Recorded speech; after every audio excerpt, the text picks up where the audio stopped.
Bom dia, a paz do Senhor Jesus esteja no seu coração nesta manhã.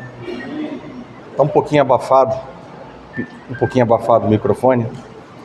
Certa vez o salmista disse: esse é o dia que o Senhor fez, regozijemo-nos e alegremo-nos nele.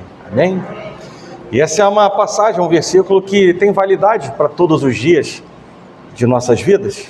Esse é o dia que o Senhor fez, regozijemo-nos e alegremo-nos nele.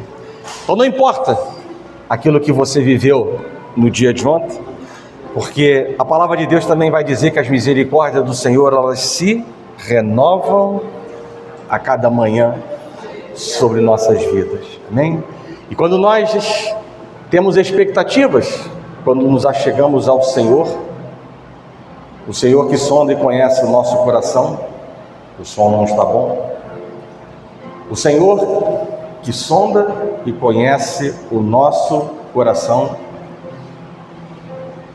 Ele se manifesta em nossas vidas. Continua ruim o som.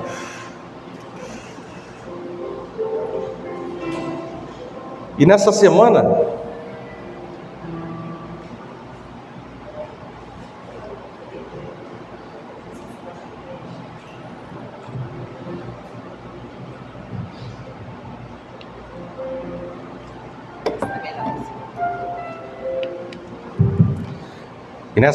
eu escutei uma frase. Essa semana eu escutei uma frase que ecoou no meu coração pela simplicidade, realidade e profundidade reunidas ao mesmo tempo num só lugar. Algo que eu procuro transmitir nas mensagens que eu prego e assim como ouvir dos pregadores que sobem neste altar, né? E essa frase foi a seguinte: simples, como eu disse, simples, realista e profunda. Quanto mais tempo fica fora, o leite azeda. Quanto mais tempo passa, o leite azeda. E essa assertiva, ela tem valor, eu diria que não somente no mundo físico, mas também no mundo espiritual, tal qual a lei da semeadura, que diz de maneira muito clara, que afirma de maneira muito clara que aquilo que o homem plantar, ele vai colher. E quando nós ouvimos falar ou efetivamente constatamos essa transformação, do leite bom em azedo, nós somos levados a princípio a pensar que está em curso um processo que não é bom. Sim ou não? Sim? Sim ou não? Sim? Mas lembrem-se que leite azedo gera coalhada, leite azedo gera ricota, leite azedo é ingrediente do cheesecake. Ou seja, leite azedo produz coisas boas e gostosas para quem gosta de comer. Irmãos, definitivamente nós não viemos hoje para uma aula de culinária, nem muito menos para perder tempo em nossas vidas e sairmos desabastecidos ou confusos espiritualmente falando. Mas creia na palavra que eu vou te dizer, porque há sustentação bíblica. Ainda que o leite, ainda que uma situação, ainda que um projeto de vida venham azedar, acredite, nada acontece por acaso. Tudo coopera para o bem daqueles que amam ao Senhor, que amam a Deus. Igreja, existem propósitos de Deus sobre a tua vida, sobre esta igreja, que irão se cumprir, porque Deus ainda continua tendo o controle de tudo e de todos. Deus ainda continua tendo o controle de tudo e de todos. Deus ainda continua tendo o controle de tudo e de todos. E por que eu estou dizendo isso? Lá no mundo Tem um provérbio, não sei se é provérbio, mas lá no mundo vai dizer que uma mentira contada várias vezes se torna verdade. Não é esse o propósito? Por eu estar repetindo isso para você? Mas sim que entronize essa verdade. E aí vamos chegar no que Deus quer falar conosco nessa manhã. Faça a sua parte. Deus ainda tem o controle sobre tudo e sobre todos. Faça a sua parte. Não negligencie as suas responsabilidades. E aí nós vamos entrar no tema, no título da palavra desta manhã. Responsabilidade não é opcional. Amém? Convido você a abrir a palavra do Senhor. Em 2 Crônicas, no capítulo 24, assim que você estiver localizado, convido você a estar de pé. Leite azedo produz coisas boas e gostosas. 2 Crônicas, capítulo 24.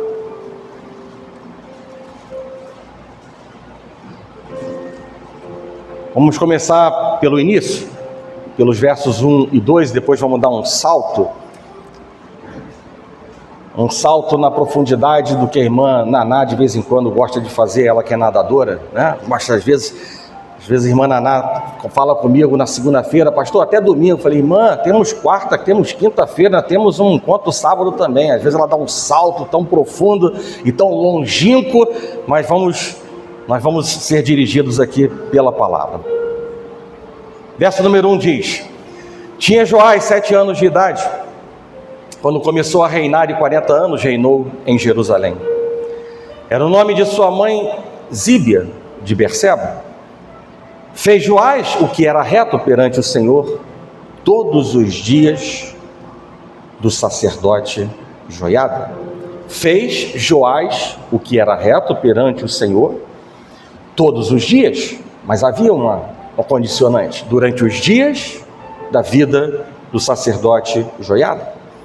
E agora vamos dar um salto para o versículo 17, dentro do mesmo capítulo, que diz: depois da morte de Joiada vieram os príncipes de Judá e se prostraram perante o rei, e o rei os ouviu.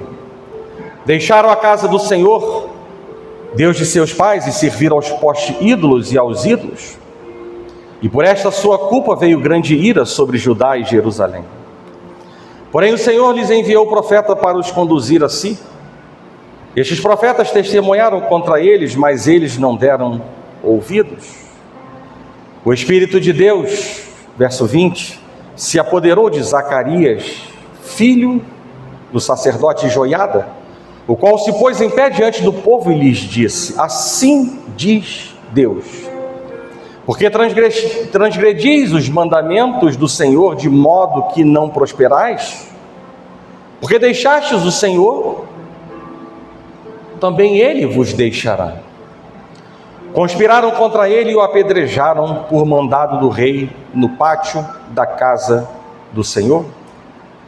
E o verso 22 e último vai dizer: assim, o rei Joás não se lembrou da beneficência que Joiada, pai de Zacarias, lhe fizera. Porém matou-lhe o filho. Este, ao expirar, disse: o Senhor o verá e o retribuirá. Amém? Feche os seus olhos, vamos lá. Senhor Deus e nosso Pai,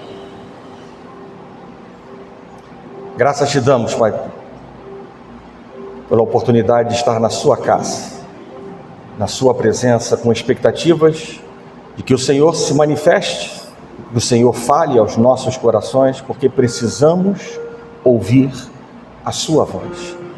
E a sua palavra é poderosa para separar o que não presta daquilo que edifica as nossas vidas. Dai-me, Deus, liberdade no teu espírito para poder ministrar com ousadia, intrepidez e autoridade a tua palavra, não por força nem violência, mas para que entre no coração e na mente dos teus filhos para produzir frutos dignos de justiça, de arrependimento, ou fortalecer aquilo que já estão vivendo, Deus, em suas vidas, Pai. E nós declaramos que nenhuma artimanha, nenhum engodo de Satanás, nenhum sentimento, Pai, presente hoje no coração dos teus filhos, Pai, vão prevalecer diante da tua presença, Pai. A tua palavra não voltará vazia para a sala do trono da tua graça, porque assim o Senhor declara na sua palavra, e nós confiamos, nós esperamos, nós acreditamos. Tenhas liberdade, Deus, nessa manhã, para trabalhar, Senhor, em nossas vidas e fazer a tua obra para que continuemos avançando para aquilo que o Senhor já preparou para as nossas vidas. Assim oramos e nós agradecemos por tudo. Em nome de Jesus, e que a igreja do Senhor diga amém. Podem sentar.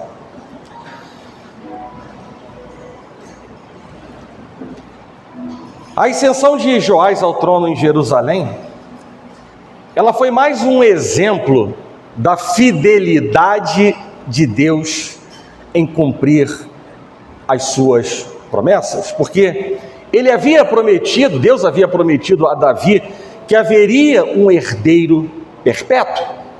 Salmo 89, verso 36 diz: a sua descendência durará para sempre, e o seu trono será como o sol perante mim. E Joás, ele era o único elo vivo entre o rei Davi e a descendência mais importante dele, que nasceria séculos depois em Belém. A palavra de Deus nos mostra que quando a cruel e ambiciosa avó de Joás, Atalia, ela matou os herdeiros legítimos para tomar o poder, o sacerdote Joiada, ele ajudou a proteger Joás, que naquela ocasião tinha apenas 1 ano de idade. E 6 anos depois, quando Joás já tinha, portanto, 7 anos, esse mesmo sacerdote, ele chamou os fiéis para coroá-lo como o novo rei e derrubar a falsa rainha de Judá, com 7 anos. E a palavra de Deus nos mostra que Joás, ele foi guiado por Joiada, e ele fez, como no verso número 2 diz, e ele fez o que era reto diante do Senhor. Ou seja, ele agiu contra a idolatria, ele restaurou o culto a Iavé, ele reparou o templo, ele apoiou os servos escolhidos por Deus no serviço sagrado.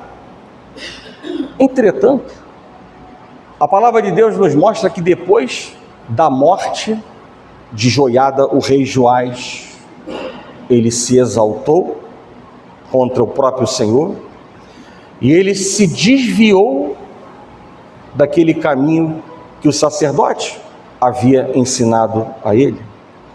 E assim, nós já conhecemos, ou já podemos prever qual seria o destino, porque Deus não mudou, e nos últimos anos do seu reinado, a nação voltou às práticas idólatras. E para corrigir o rei e o povo, Deus que é Deus de detalhes, Deus que é Deus de perto e não de longe, Deus que é Deus que ainda tem o controle sobre tudo e sobre todos, Ele mandou um profeta chamado Zacarias, filho de quem? Daquele que morreu, Joiada. Porém, diz a história que ao invés de ouvir a palavra do Senhor, Joás mandou matar Zacarias. Irmãos, há uma coisa bem clara para nós, O pecado, ele cega. O pecado, ele conduz a um caminho de morte. O pecado, ele conduz a um distanciamento sistemático de Deus, porque o Salmo 42, verso número 7, vai declarar que um abismo puxa outro abismo. Ou seja, um pecado não confesso puxa outro pecado em nossas vidas. Ou seja, o pecado, ele conduz o homem a práticas terríveis, a práticas reprováveis diante dos olhos de Deus. O pecado, ele traz consequências físicas, emocionais, ele traz desequilíbrio da personalidade, ele traz desestrutura familiar. O pecado é o amor de si mesmo até o desprezo de Deus. E obviamente que o pecado, ele não pode ser escondido. Primeiro porque ele não consegue ser escondido diante dos olhos de Deus, mas ele não pode ser escondido. Primeiro porque nós sofremos. Salmo 32, verso 3 e 4 diz: enquanto calei os meus pecados, envelheceram os meus ossos pelos meus constantes gemidos todo o dia. Porque a tua mão pesava dia e noite sobre mim, e o meu vigor se tornou em sequidão de estio. O pecado, ele não pode ser escondido, porque o corpo de Cristo, ele sofre. 1 Coríntios capítulo 12, verso 26 diz: de maneira que, se um membro sofre, todos sofrem com ele, e se um deles é honrado, com eles todos se regozijam. O pecado não pode ser escondido porque nós sofremos. O pecado não pode ser escondido porque o corpo de Cristo sofre. O pecado não pode ser escondido porque um dia todo pecado será julgado. Eclesiastes 12,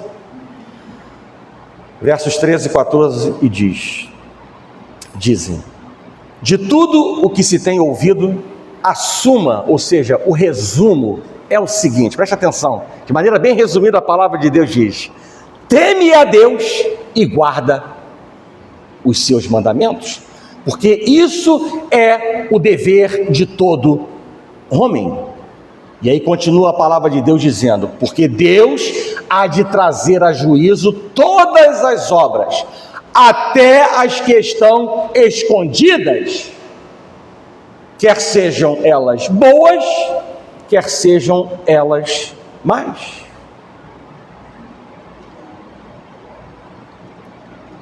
Irmãos, obviamente, a rebeldia de Joás, ela trouxe graves consequências na vida dele, né? Primeiro, Deus usou os sírios para castigar Judá e humilhar a nação, embora eles tivessem um exército bem menor do que o do povo de Deus.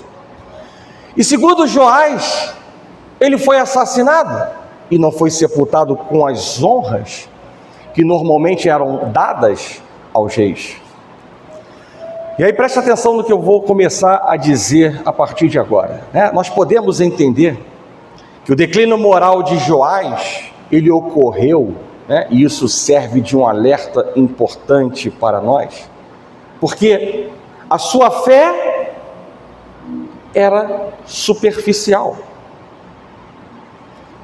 Segundo, porque ele atendeu conselhos insensatos, e a Bíblia nos adverte que para algo muito importante, e por vezes ou muitas vezes negligenciado. Mas eu vou repetir para a igreja, e que você já ouviu, acho que próximo de 1000 vezes na tua vida. Salmo número 1, verso número 1 diz: bem-aventurado o homem que não anda no conselho dos ímpios, não se detém no caminho dos pecadores e nem se assenta na roda dos escarnecedores. Igreja, Deus não nos chama a sermos papagaios, replicadores, decorados, mas sim a viver o que Deus está nos dizendo.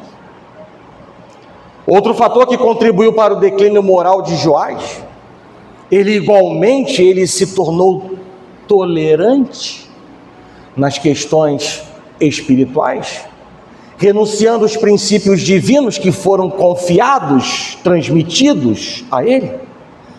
Nós lemos no versículo 18, vou repetir: e deixaram a casa do Senhor, Deus de seus pais, e serviram as imagens dos postes ídolos e dos ídolos. Então veio grande ira sobre Judá e Jerusalém por causa desta sua culpa.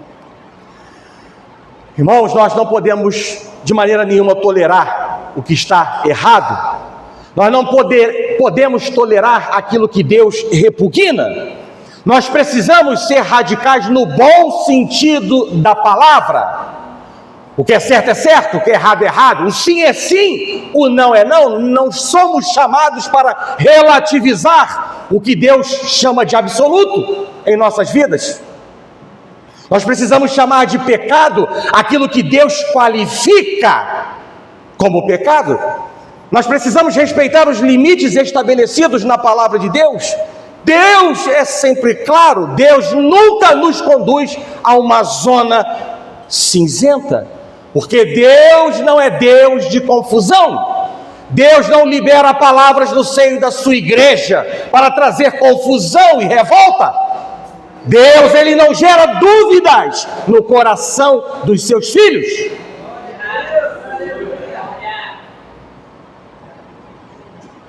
O chicote de Deus, ele pode ser pesado, ele pode não trazer de imediato alegria e sim tristeza, mas a palavra de Deus nunca gera confusão e revolta no coração dos seus filhos. Pelo contrário, Hebreus capítulo 12, verso 11 vai dizer que ainda que a palavra, a disciplina, traga inicialmente tristeza, abre aspas, ao depois, entretanto, produz fruto pacífico aos que têm sido por ela exercitados, frutos de justiça, frutos de arrependimento, frutos de retidão, frutos que trazem o selo da aprovação de Deus sobre nós. Irmãos, quando falamos de tolerância nas questões espirituais, é preciso deixar claro também que Deus, de maneira alguma, instituiu a obediência parcial. Foi o homem que criou esse posicionamento? Para quê? Para quê, Sheila? Para se adequar aos seus interesses, às suas vontades próprias, àquilo que lhe agrada, às suas limitações, à sua zona de conforto. A obediência parcial não cobra renúncia, ela não precisa de esforço, ela não indica compromisso. A obediência parcial, na obediência parcial, a aparência vale mais do que o conteúdo. A vida de aparência vale mais do que a vida de obediência. Mas Deus, Ele continua dizendo que a obediência parcial é a mesma coisa que desobediência, que negligência, que afronta, indiferença, rebelião, religiosidade hipócrita e vazia. Sabe por quê? Porque os seus valores não mudaram. Os seus princípios, eles são imutáveis.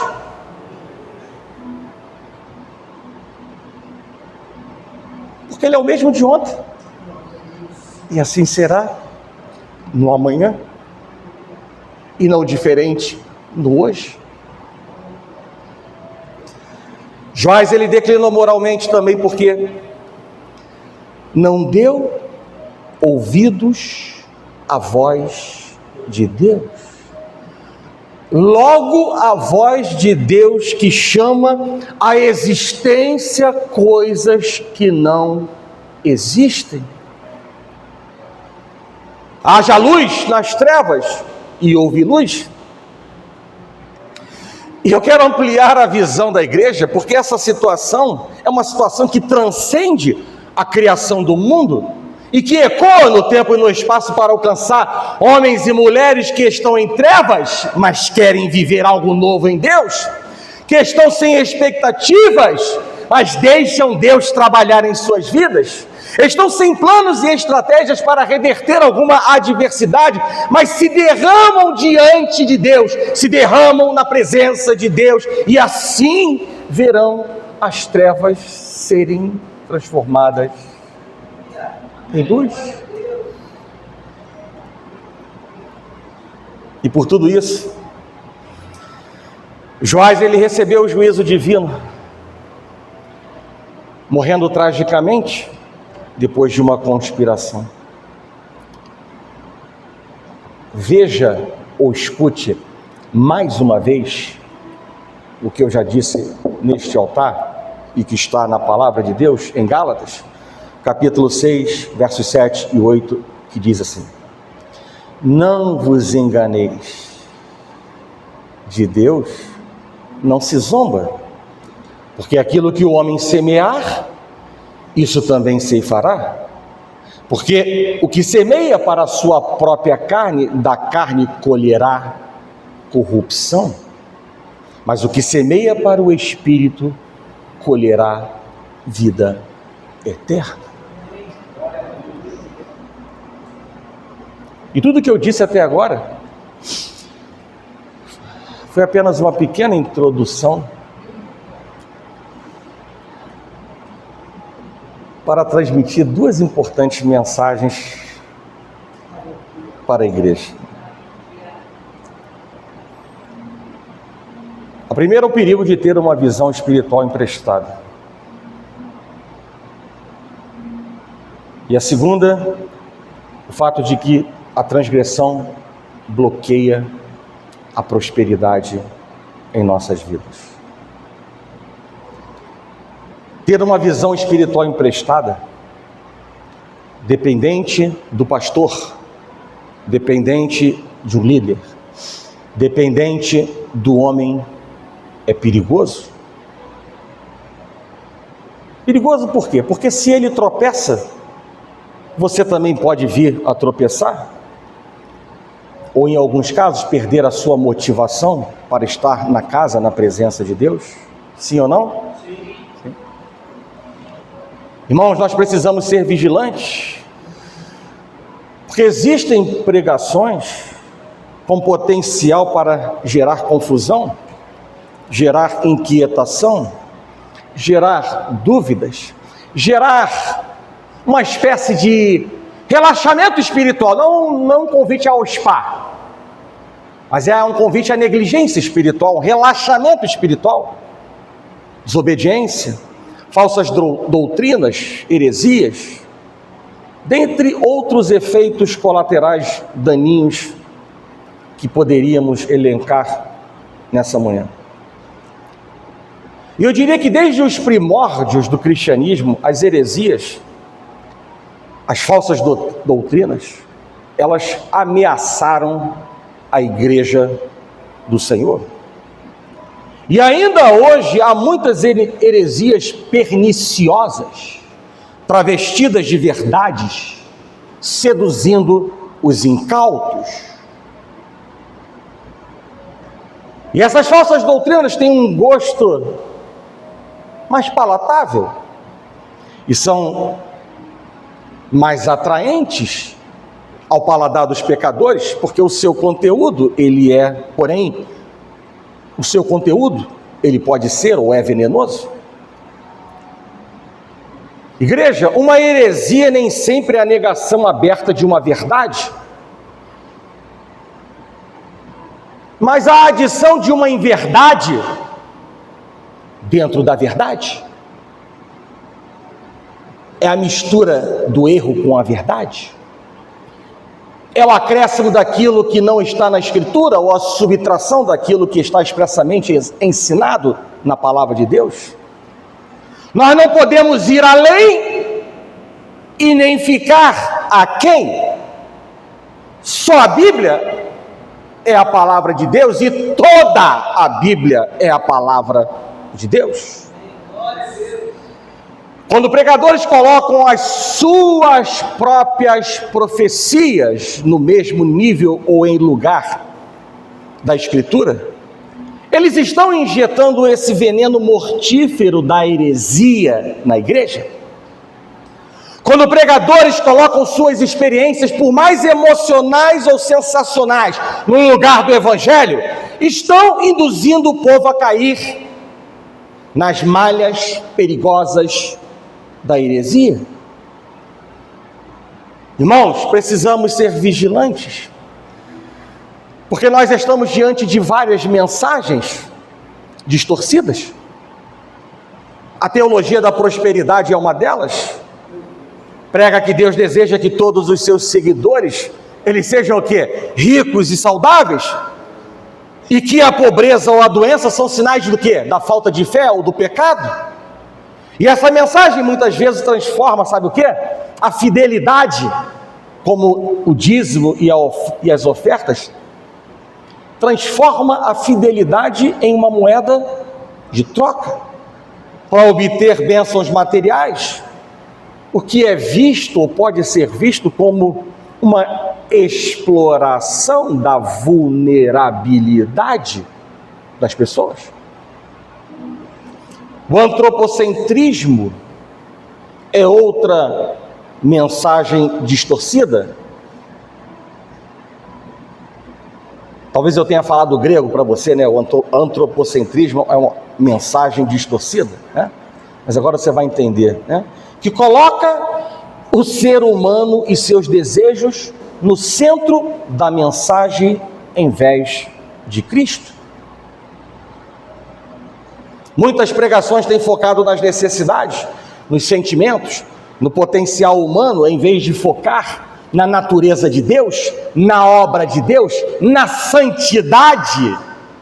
E isso resulta em sermões motivacionais e de autoajuda que não abordam coisas importantes que João Batista pregou e que Jesus também pregou como carro-chefe: o arrependimento, o pecado, a cruz de Cristo. Isso não é tão importante nesse tempo.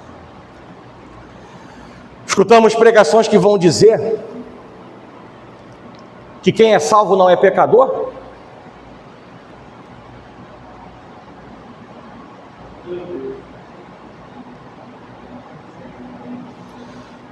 Porque a identidade do crente é justo e santo em Cristo Jesus. Bem, metade dessa frase está certa. A identidade do crente é justo e santo em Cristo. Mas vão dizer que quem é salvo não é pecador. Argumentam que Deus não imputa mais pecados aos homens, baseado aonde? Na palavra. Em 2 Coríntios capítulo 5, verso 19, que diz assim: Deus estava em Cristo reconciliando consigo o mundo, não imputando aos homens as suas transgressões, e nos confiou a palavra da reconciliação. Assim, igreja, o pecado é apenas um erro de conduta, mas não mais definidor da natureza humana. E essa doutrina pode levar, e aí que está o perigo,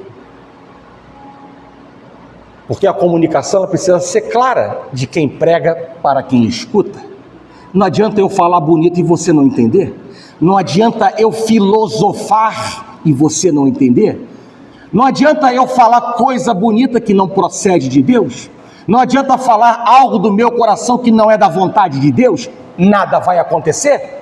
Ou pior, coisas ruins podem acontecer. E essa doutrina pode levar à falsa ideia de que pecar não tem consequências, gerando uma consciência cauterizada ou insensível ao peso do pecado. Irmãos, me ajudem. Quem adultera é o quê? Adúltero. Quem mente é o quê? Quem rouba é o quê? Quem peca é o quê? 1 João capítulo 1, verso 8 afirma explicitamente: se dissermos que não temos pecado, enganamo-nos a nós mesmos e não há verdade em nós. O apóstolo João fala no tempo presente, indicando que a natureza pecaminosa ainda existe no crente, no homem de Deus. Além disso, irmãos, qual é o benefício prático dessa mensagem? Se não há dúvida para ninguém, inclusive para os que pregam que quem é salvo não é pecador, que o homem ainda continua cometendo pecados. Pergunto para a igreja, qual é o benefício prático dessa mensagem? Que não há dúvida para ninguém que o homem continua cometendo pecados. Qual é o benefício prático para nós? Nenhum. Mas se fosse nenhum, estava bom. Nenhum. Só confusão, dúvidas, questionamentos, indignação, revolta. E eu diria que a abordagem correta é reconhecer a nossa identidade em Cristo, sim, justo, santo, enquanto se luta contra a natureza pecaminosa através da graça de Deus e não negar a condição e o status de pecador.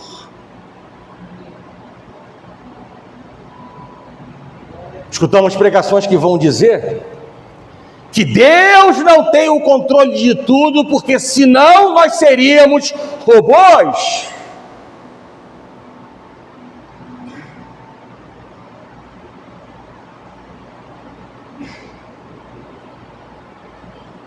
Igreja, o livre-arbítrio, ele não tira o livre-arbítrio dado ao homem. Ele não tira o controle de Deus sobre tudo e sobre todos. E eu provo. Vocês conhecem um tal de Judas Iscariotes? Conhecem, né?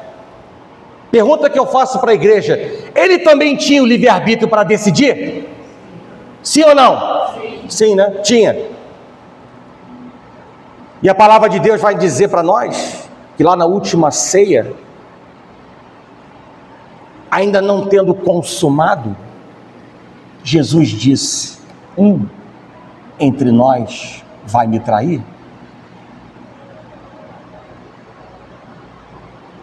O livre-arbítrio não está acima da soberania de Deus. Deus não é pego de surpresa em nada.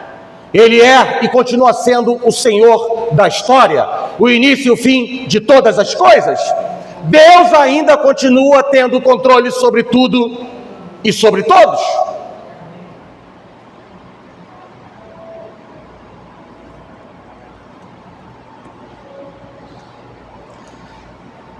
Como eu disse para os irmãos, ter uma visão espiritual emprestada, dependente do homem, né? Por isso que eu acabei de mostrar apenas uma pequena amostra, né? É perigoso, porque se o homem tropeça, a igreja também pode tropeçar, ou perder a sua motivação de estar na casa de Deus, na presença de Deus. Mas também é perigoso, mesmo que ele seja um homem temente a Deus, que se desvia do mal, porque Deus ele pode tirar esse vaso do seu caminho, ou levar esse vaso para a glória primeiro do que você, tal como aconteceu com Joiada, e aí você vai perder, sabe o quê? A sua bengala de apoio, você vai perder a luz para o seu caminho, a luz entre aspas para o seu caminho, você vai perder o conforto para as suas decisões. Igreja, eu já falei aqui na igreja, mas dentro do contexto vale a pena repetir por menos de 1 minuto. Uma vez um obreiro comentou comigo que tomou uma decisão errada porque deixou de fazer um gabinete pastoral. Ele vinha sempre ao gabinete pastoral para poder tomar decisões importantes da sua vida. Mas por cargas d'água, Ele não conseguiu estar num gabinete, ele faltou, e ele tomou uma decisão errada. E aí ele veio dizer para mim: eu errei porque deixei de fazer o gabinete pastoral. E eu devolvi para ele: você errou porque você continua dependendo do homem para tomar as suas decisões. Aprenda, cresça, avance. Não gostou? Aí vou falar que nem o pastor Luiz Carlos fala, né? Azeite. E qual o motivo? E qual o motivo que leva alguém a se limitar a ter uma visão espiritual emprestada? Qual é o motivo que leva uma pessoa a ter uma visão espiritual emprestada? Se o véu se rasgou e, portanto, temos livre acesso à sala do trono de Deus, se temos liberdade, direito para pedir sabedoria, discernimento, Tiago 1,5 diz: se porém algum de vós necessita de sabedoria, peça a Deus, que a todos dá liberalmente e nada lhes impropera, ou seja, nada lhes censura, e ser-lhe-á concedida. E eu diria que a resposta a pessoas que se limitam a ter uma visão espiritual emprestada está exatamente, sabe o quê? Um espírito de acomodação, de não querer sair da sua zona de conforto, de não nutrir grandes expectativas no relacionamento com Deus, de continuar priorizando a providência de Deus ao invés de uma profunda aliança com o Deus de toda providência.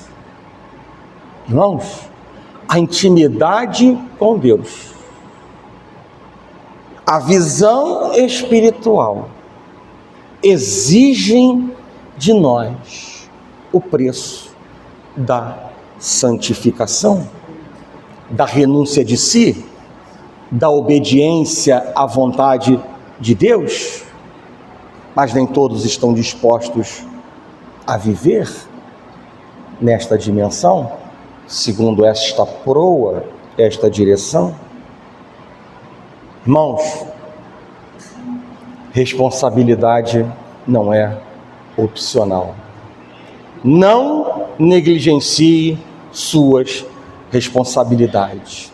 Queira, deseje mergulhar em águas mais profundas no relacionamento com Deus, porque esse é um grande passo que nós precisamos dar, sabe por quê? Para o haja de Deus. Sabe por quê? Porque isso significa no mundo espiritual, diante dos olhos de Deus, sabe o quê? Submissão. Isso significa humildade, tudo que alegra o coração de Deus. Isso significa o desejo de se diminuir para que Deus cresça. Isso significa o cumprimento cabal da vontade de Deus em nossas vidas, do Deus de aliança, que anseia ver reciprocidade nessa aliança.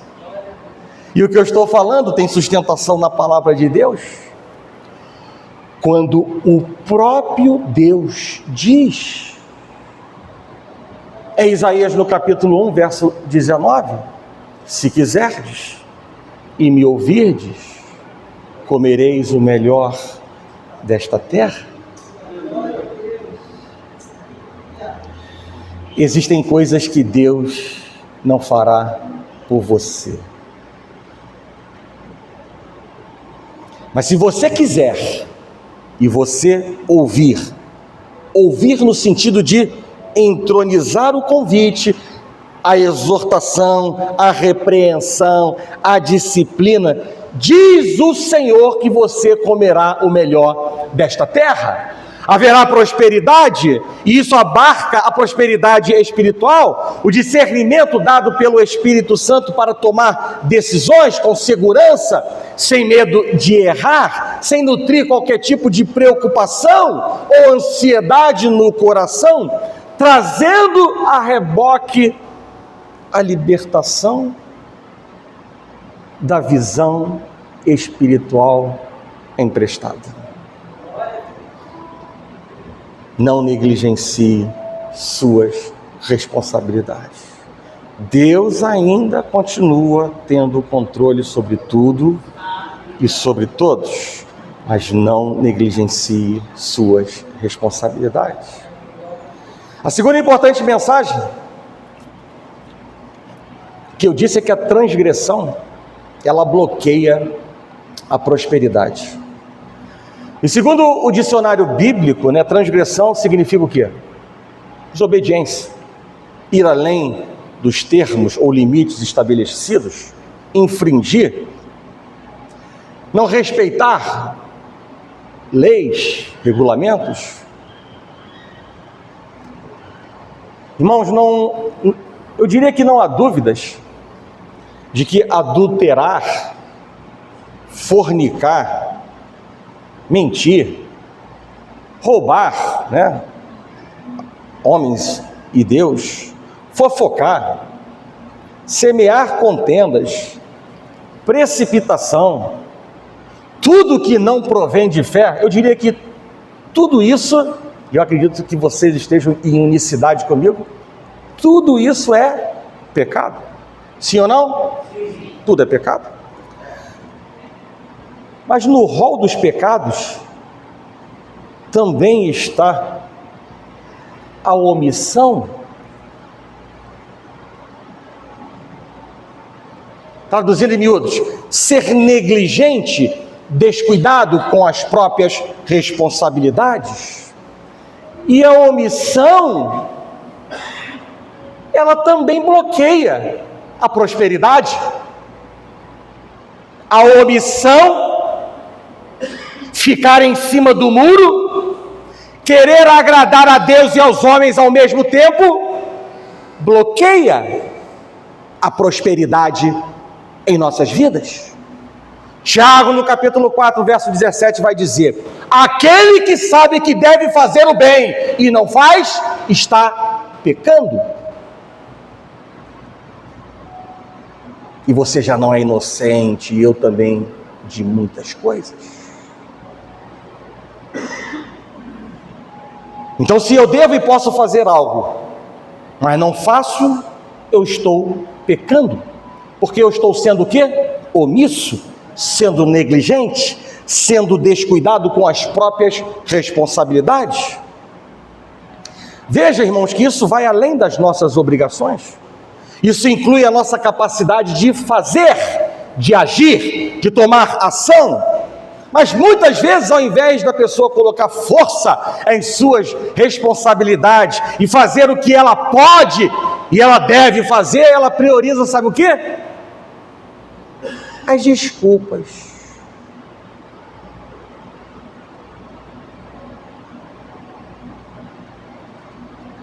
Eu escutei muito no meu trabalho, hoje estou aposentado, mas eu escutei muito no meu trabalho dizendo assim: comandante, isso sempre foi assim. Isso era de criar uma revolta, uma ira tremenda dentro de mim. Isso sempre foi assim. Desculpas como não tem jeito, não consegue entender, já falei diversas vezes, Deus vai consertar, Deus vai remover, Deus vai resolver. Sim, a oração tem poder, mas existem coisas que Deus não vai fazer por mim e por você. Existem coisas que já não somos mais inocentes e Deus espera uma atitude minha e tua.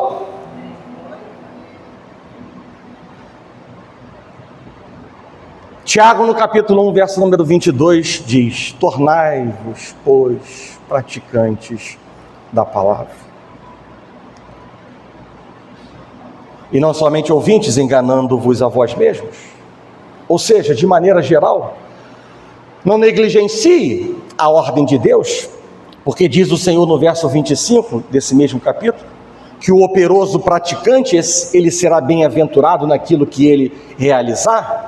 Ou numa outra leitura, falando a mesma coisa: não seja omisso à ordem de Deus, ao que Deus está falando contigo, porque a transgressão bloqueia a prosperidade.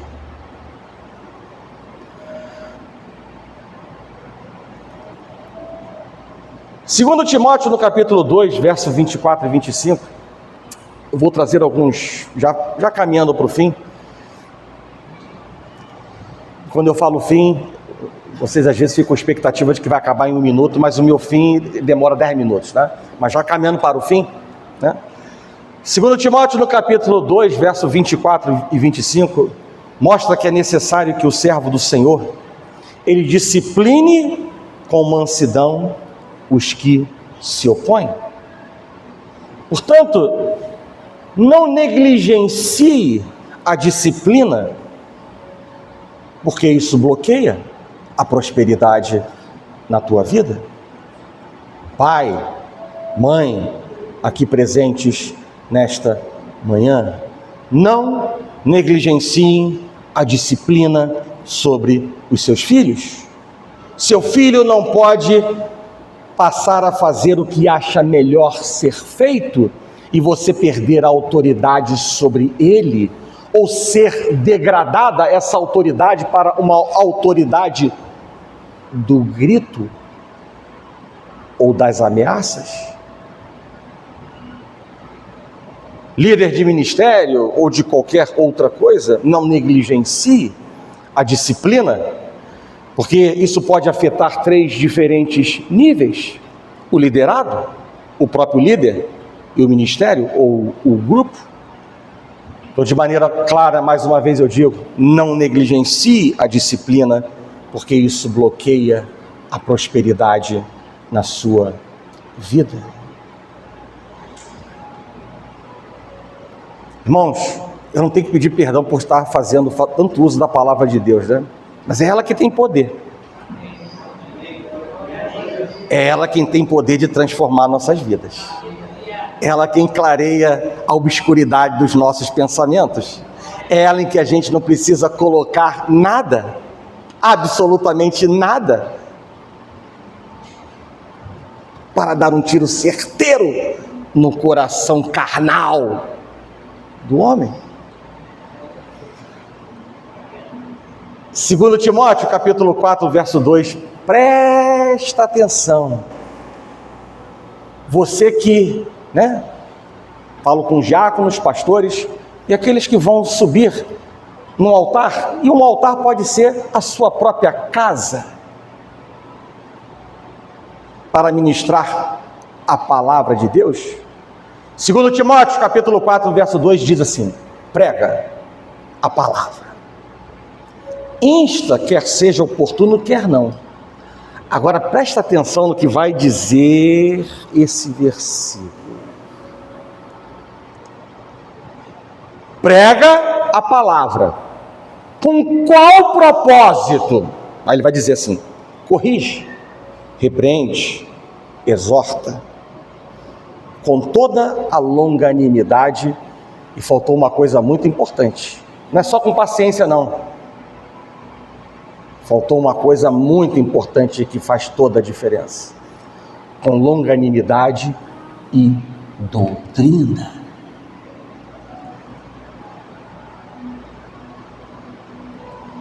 Deus está dizendo para nós de maneira clara: não negligencie a correção, a repreensão, a exortação, porque isso tudo bloqueia a prosperidade em nossas vidas. Elas têm grande valor, 1 Timóteo capítulo 4, verso 14 diz: não te faças negligente para com o dom que há em ti, porque isso bloqueia a prosperidade na tua vida. 1 Pedro capítulo 2, verso 5 vai dizer: vós também, como pedras vivas, sois edificados, casa espiritual e sacerdócio santo, para oferecer sacrifícios espirituais agradáveis a Deus por Jesus Cristo. E a mensagem é clara para nós: não negligencie o seu chamado. Não negligencie a necessidade de fidelidade e consagração ao Senhor até o fim da sua carreira, porque isso também bloqueia a prosperidade de Deus na sua vida.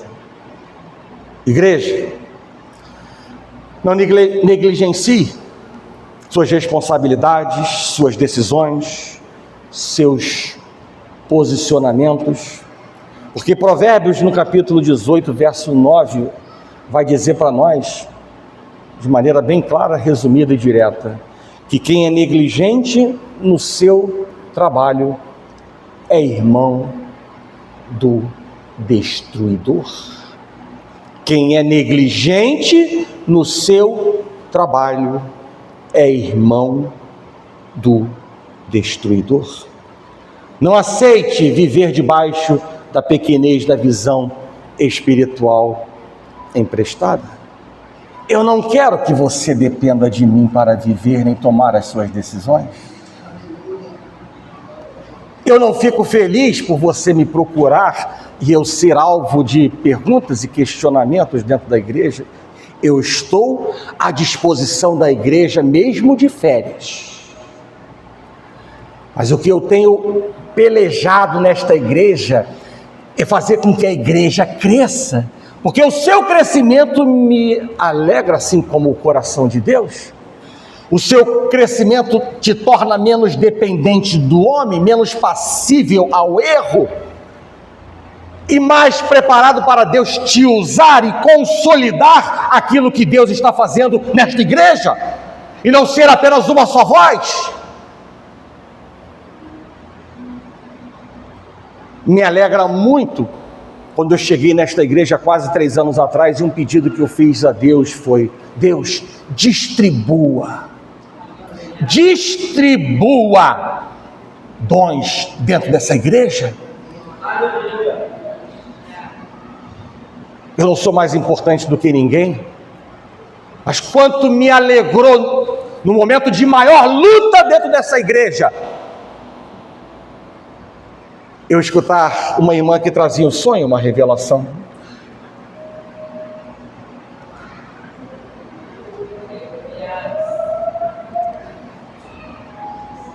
Chegava um outro vaso e trazia outro sonho e outra revelação que mostrava tudo alinhado no mundo espiritual, e revelações que traziam começo, meio e fim.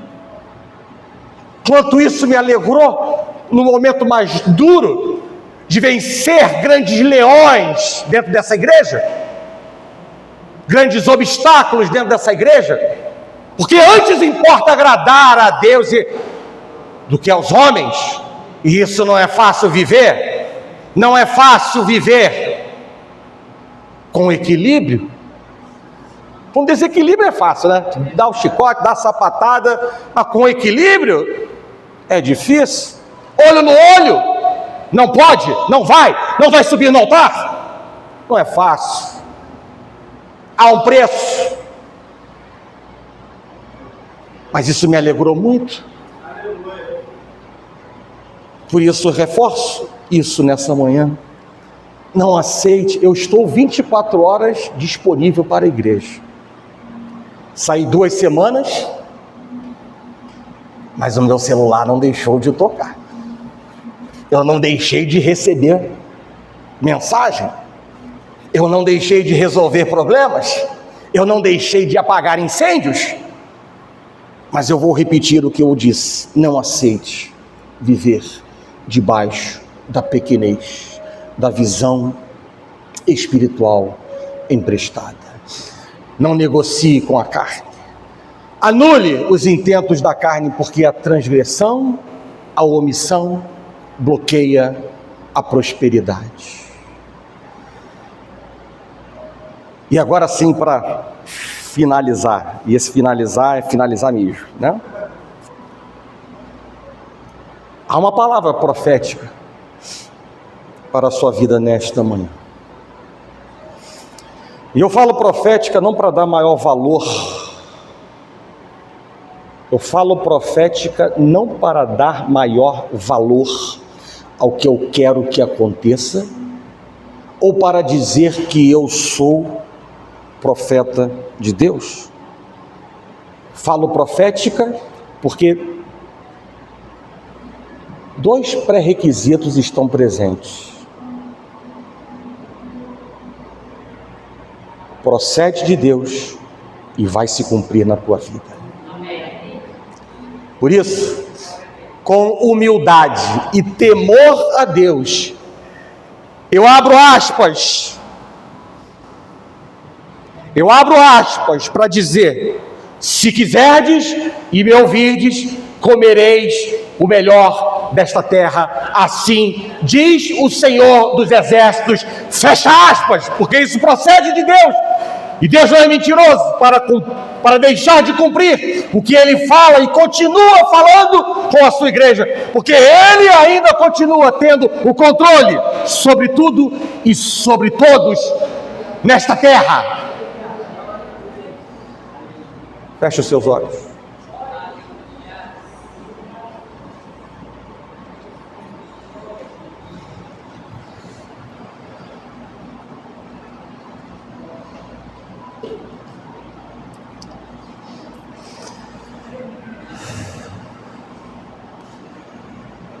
Senhor Deus e Pai, graças nós te damos, Pai, por esse momento na sua casa, na sua presença, porque é com temor e tremor que nós nos achegamos a Ti, e eu subo nesse altar para falar da Tua palavra. É a Tua palavra que precisa ecoar em nossos corações, porque ela é viva e eficaz, mais poderosa do que uma espada de dois gumes, para separar o que presta e o que edifica as nossas vidas. Senhor Deus e Pai, nessa manhã, Tu sabes, ó Pai, como um Deus que sonda e conhece o nosso coração, as lutas que nós estamos vivendo, passando, problemas que se levantam, seja dentro, ó Pai, das nossas famílias, sejam coisas que foram levantadas, ó Pai, ao longo das primeiras semanas deste ano. E nós sabemos que o Senhor não é Deus de confusão. O Senhor é Deus que cura, que salva, que liberta, que transforma, que edifica, que abraça, que levanta, que socorre. Porque o Senhor é Deus de detalhes. E nessa manhã, Pai, o Senhor que faz a correta leitura de nossos corações e sabe a dimensão, Pai, das feridas proporcionadas pela vida ou por aquilo, Deus, que escutamos com os nossos ouvidos. Eu te peço, Pai, que o Senhor venha, por misericórdia, graça e poder, venha nos limpar nesta manhã, Pai, de tudo que não procede da Tua parte. Quebra, Deus, cadeias, grilhões, sentimentos que não procedem da verdade, Pai, para que nós saiamos nesta manhã renovados, vivificados, alegres, Pai, porque é o Senhor quem se faz presente em nossas vidas. Assim dissemos, Pai, no início dessa palavra: esse é o dia que o Senhor fez, e queremos nos regozijar e nos alegrar no Senhor, independente do que vivemos no dia de ontem ou até o dia de hoje, Pai, porque o Senhor é Deus que faz coisas novas e grandes em nossas vidas. Por isso, Pai, afirmo e continuo afirmando e declarando que o Senhor, como um Deus, Senhor da história, continua com o controle sobre tudo e sobre todos, Pai. Faz a obra, Pai, em nossas vidas. Não nos deixa presos, não nos deixa dentro de cavernas, não nos deixa acuados, não nos deixa, Pai, viver debaixo de espírito de pequenez, de comparação, mas, Pai, nesta manhã nos faz, Senhor, avançar, ó Pai, para que possamos entender qual seja a Tua grande, perfeita, soberana, boa e agradável vontade para as nossas vidas, ó Pai. Assim se cumpra a palavra que o Senhor liberou no passado e ecoa no tempo e no espaço para alcançar a nós nesta manhã. Se quiserdes e me ouvirdes, comereis o melhor dessa terra. E queremos sim, Pai, comer o melhor desta terra E o melhor desta terra, Pai, enquanto estamos vivos nesta terra, é entender, Pai, que a prosperidade espiritual, o discernimento espiritual, a visão espiritual, a intimidade com o Senhor estão acima de toda e qualquer coisa para nós, Pai. Trabalha, Deus, sobre nossas vidas. Assim, Deus, nós oramos. E nós agradecemos já por tudo. Em nome de Jesus, e que a igreja do Senhor diga amém.